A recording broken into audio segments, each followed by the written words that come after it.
하셔서 그냥 버린 것도 있고, 그러다 보니 오랜만에 한국 고전으로 돌아오게 됐습니다.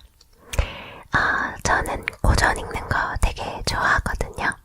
고전 읽으면 뭔가 제가 잊고 살았던 그런 과거의 어떤 느린 감정들을 다시 느끼게 해줘서 좋더라고요. 그럼 오늘 읽을 작품은 비사감과 러브레터. 많이 들어보셨죠? 저도 중학교 때인가 고등학교 때 이 작품 배웠던 기억이 나는데요. 아마 이 작품의 전부는 아니고 일부만 책에서 배웠던 것 같아요. 교과서에서. 그럼 오늘은 비사감과 러브레터 한번 읽어보겠습니다. 현진건 비사감과 러브레터. 시여학교에서 교원 겸 기숙사 사감 노릇을 하는 비여사라면 딱장대요, 독신주의자요, 잘진 야속꾼으로 유명하다. 40에 가까운 노처녀인 그는 죽은 개투성의 얼굴이 처녀다운 맛이란 약에 쓰려도 찾을 수 없을 뿐인가. 시들고 거칠고 마르고 누렇게 뜬 품이 곰팡스른 굴비를 생각나게 한다.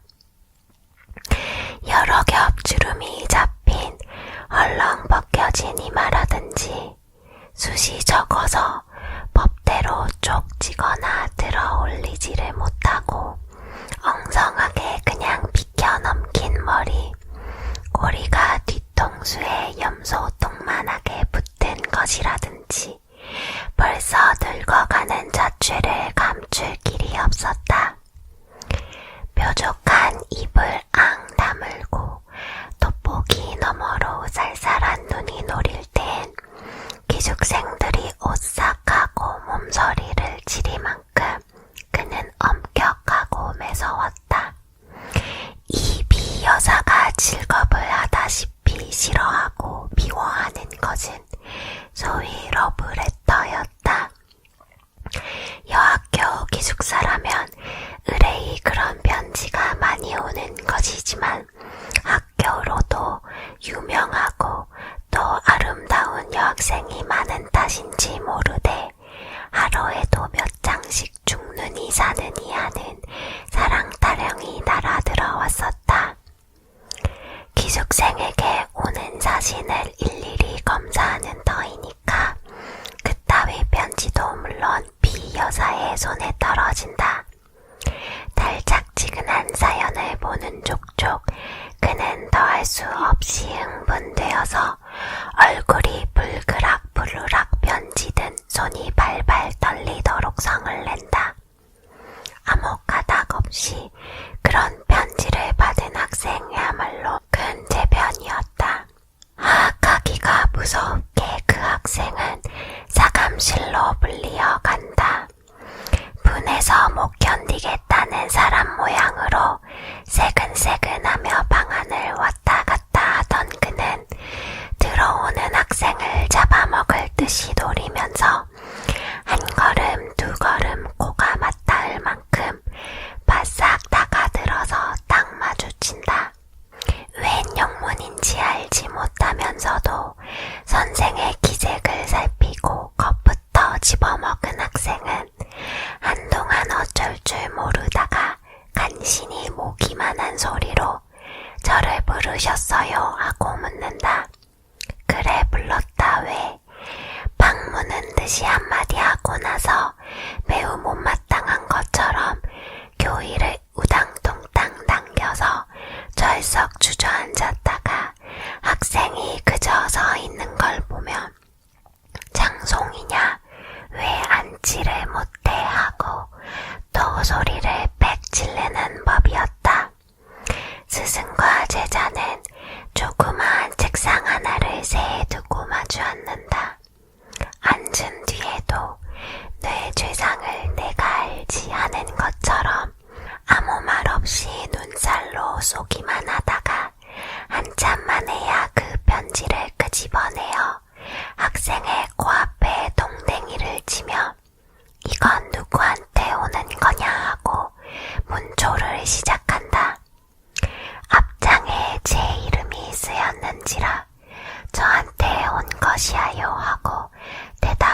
수 없다.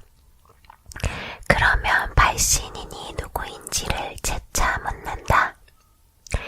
그런 편지의 영향으로 발신인의 성명이 똑똑지 않기 때문에 주저주저 하다가 자세히 알 수 없다고 내대일 양이면 너한테 오는 것을 내가 모른단 말이냐고 불호령을 날인 뒤에 또 사연을 읽어보라 하여 무심한 학생이 나직나직하나마 꿀같은 구절을 입술에 올리면 비여사의 역정은 더욱 심해져 어느 놈의 소위인 것을 기어이 알려 한다. 기실보도 듣지 못한 남성의 한 노릇이요 자기에게는 아무 죄도 없는 것을 변명하여도 고지 듣지를 않는다. 바른 대로 아뢰어야 망정이지 그렇지 않으면 퇴학을 시킨다는 둥 제 이름도 모르는 여자에게 편지할 리가 만무하다는 둥 비련 행실이 부정한 일이 있었으리라는 등 하다못해 어디서 한번 만나기라도 하였을 테니 어찌해서 남자와 접촉을 하게 되었냐는 등 자칫 잘못하여 학교에서 주최한 음악회나 바자에서 혹 보았는지 모르다고 졸리다 못해 주워들 것 같으면 사내에 보는 눈이 어떻더냐 표정이 어떻더냐 무슨 말을 건네더냐 미주알 고주알 개곱하며 얼르고 볶아서 넉넉히 10년 감수는 시킨다. 2시간이 넘도록 문조를 한 끝에는 사내란 믿지 못할 것 우리 여성을 잡아먹으려는 마귀인 것 연애가 자유이니 신성이니 하는 것도 모두 악마의 지어낸 소리인 것을 입에 침이 없이 열에 띄어서 한참 설법을 하다가 닦지도 않은 방바닥에 그대로 무릎을 꿇고 기도를 드린다. 눈에 눈물까지 글썽이면서 말끝마다 하느님 아버지를 찾아서 악마의 유혹에 떨어지려는 어린 양을 구해달라고 뒤삼고 곱삼는 법이었다. 그리고 둘째로 그의 싫어하는 것은 기숙생을 남자가 면회하러 오는 일이었다.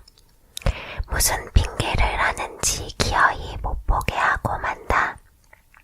친부모, 친동기간이라도 규칙이 어떠니 상학 중이니 무슨 핑계를 하던지 따돌려 보내기가 일수다. 이로 말미암아 학생이 동맹유학을 하였고 교장의 서류까지 들었건만 그래도 그 버릇은 곤치려 들지 않았다. 이 비사감이 감독하는 그 기숙사 금년 가을 들어서 괴상한 일이 생겼다. 아니 괴상한 일이 생겼다느니보단 발각되었다는 것이 마땅할런지 모르리라. 왜 그런고 하면 그 괴상한 일이 언제 시작된 것은 귀신밖에 모르니까. 그것은 다른 일이 아니라 밤이 깊어서 새로 한 점이 되고 두 점이 되어 모든 기숙생들이 달고 고난 잠에 떨어졌을 때 난데없는 깔깔대는 웃음과 속살속살하는 말낯이 새어 흐르는 일이었다. 하룻밤이 아니고 이틀밤이 아닌 다음에야 그런 소리가 잠기 밝은 기숙생의 귀에 들리기도 하였지만 자던 잠결이라 뒷동산에 구르는 마른 잎은 노래로나 달빛의 나래를 번뜩이며 울고 가는 기러기 소리로나 흘려들었다. 그렇지 않으면 도깨비의 장난이 아닌가 하여 무시무시한 증이 들어서 동무를 깨웠다가 좀처럼 동무는 깨지 않고 제 생각이 너무도 어림없고 어이없음을 깨달으면 밤소리 멀리 들린다고 학교 이웃집에서 이야기를 하거나 또는 딴 방에 자는 제 동무들이 참고대로만 여겨서 스스로 안심을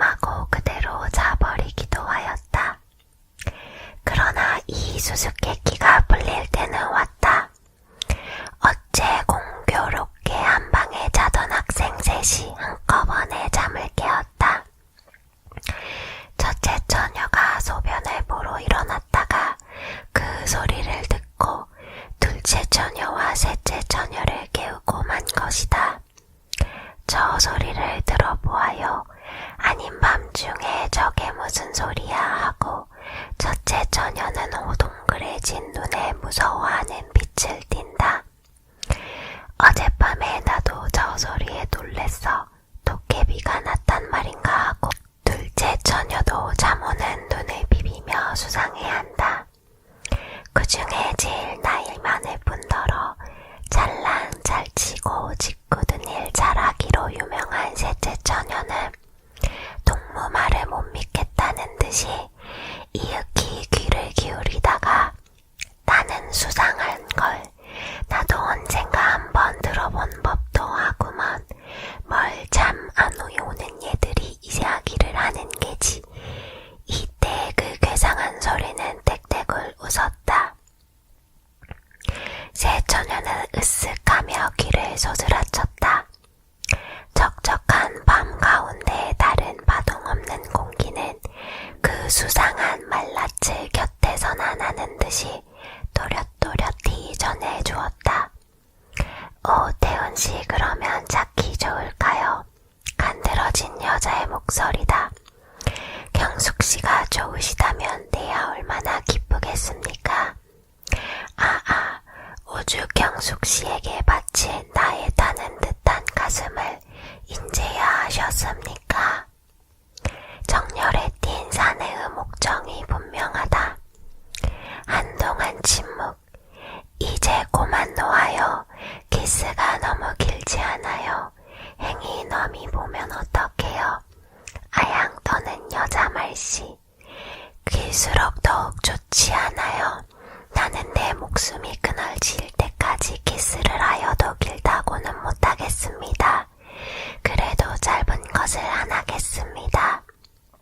사내의 비를 뿜은 듯한 이 말 끝은 계집애의 자지러진 웃음으로 묻혀버렸다. 그것은 묻지 않아도 사랑에 겨운 남녀의 흐물어진 수작이다. 강건이 지독한 이 기숙사에 이런 일이 생길 줄이야. 새 처녀는 얼굴을 마주보았다. 그들의 얼굴은 놀랍고 무서운 빛이 없지 않았으되 점점 호기심에 번쩍이기 시작하였다. 그들의 머릿속에는 한결같이 로맨틱한 생각이 떠올랐다. 이 안에 있는 여자애인을 보려고 학교 근처를 뒤돌고 곰돌던 사내애인이 타는 듯한 가슴을 걷잡다 못하여 밤이 이슥하기를 기다려 담을 뛰어넘은지 모르리라. 모든 불이 다 꺼지고 오직 밝은 달빛이 은가루처럼 서린 창문 소리 없이 열리며 여자애인이 흰 수건을 흔들어 사내의 이를 부른지도 모르리라. 활동사진에 보는 것처럼 기나긴 비륙을 나리어서 하나는 위에서 당기고 하나는 밑에서 매달려 디룽디룽 하면서 올라가는 전경이 있었는지 모르리라. 그래서 두 애인을 만나가지고 저와 같이 사랑의 속살거림에 잦아졌는지 모르리라. 궁결같은 감정이 안개 모양으로 흐릿흐릿하게 부지개 모양으로 부시게 새 처녀의 몸과 마음을 휩싸돌았다. 그들의 뺨은 후끈후끈 달았다. 괴상한 소리는 또 일어난다. 난 싫어요, 난 싫어요. 당신 같은 사내는 난 싫어요. 이번에는 매몰스럽게 대어대는 모양. 나의 천사, 나의 하늘, 나의 여왕, 나의 목숨, 나의 사랑, 나를 살려주어요, 나를 구해주어요. 사내의 애를 조리는 간청. 우리 구경 가볼까? 짓궂은 셋째 처녀는 몸을 일으키며 이런 제의를 하였다. 다른 처녀들도 그 말에 찬성한다는 듯이 따라 일어섰으되 의아와 공구와 호기심이 뒤섞인 얼굴을 서로 교환하면서 얼마쯤 망설이다가 마침내 가만히 문을 열고 나왔다. 살벌레 같은 그들의 발가락은 가장 조심성 많게 소리나는 곳을 향해서 곰실곰실 기어간다.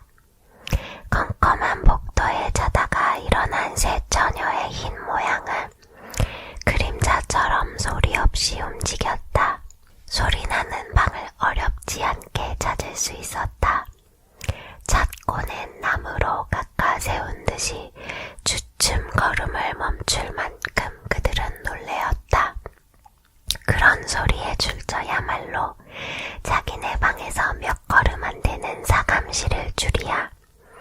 그렇듯이 사내라면 못 먹어 하고 짐이라도 빼앗을 듯 하던 비여사의 방일 줄이야. 그 방에선 여전히 사내의 비두발과라는 분념이 되풀이하고 있다. 나의 천사, 나의 하늘, 나의 여왕, 나의 목숨, 나의 사랑, 나의 애를 말려 죽이실 때요. 나의 가슴을 뜯어 죽이실 때요. 내 생명을 맡으신 당신의 입술로. 셋째 처녀는 대담스럽게 그 방문을 빠끔히 열었다. 그 틈으로 여섯 눈이 방 안을 향해 쏘았다. 이 어찌 기괴한 광경이냐. 전등불은 아직 끄지 않았는데 침대 위에는 기숙생에게 온 소위 러브레터의 봉투가 더 저분하게 흩어졌고 그 알맹이도 여기저기 두서없이 펼쳐진 가운데 비 여사 혼자 아무도 없이 제 혼자 일어나 앉았다. 누구를 끌어당길 듯이 두 팔을 버리고 안경 벗은 근시안으로 잔뜩 한 곳을 노리며 그 굴비쪽 같은 얼굴에 말할 수 없이 애원하는 표정을 짓고는 키스를 기다리는 것 같이 입을 쫑긋히 내어민 채 사내의 목청을 내어가면서 악한 말을 중얼거린다. 그러다가 그 넋두리가 끝날 겨를도 없이 급작스럽게 앵돌아지는 신용을 내며 누구를 뿌리치는 듯이 연내에 손짓을 하며 이번에는 톡톡 쏘는 계집의 음성을 지어 난 싫어요, 당신 같은 사내는 난 싫어요 하다가 재물에 자지러지게 웃는다. 그러더니 문득 편지 한 장을 집어들어 얼굴에 문지르며 정 말씀이하여 나를 그렇게 사랑하셔요. 당신의 목숨같이 나를 사랑하셔요. 이 나를 하고 몸을 주스르는데 그 음성은 분명히 울음의 가락을 띄었다. 에그머니 저게 웬일이야. 첫째 처녀가 소곤거렸다. 아 미쳤나 보아. 밤중에 혼자 일어나서 왜 저러고 있을구. 둘째 처녀가 막방망이를 친다. 에그 불쌍해하고 셋째 처녀는 손으로 고인 때 모르는 눈물을 씻었다. 2025년 1월 4일. 네, 여기까지 비사감과 러브레터 현진건 작가님 작품이었습니다.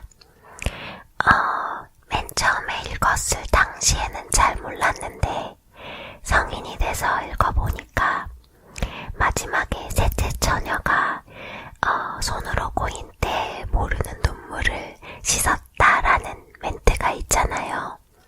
그 부분이 이해가 되네요. 그 비사감님도 평소에는 약간 시니컬하고 냉소적이고 그랬지만 사실은 외로운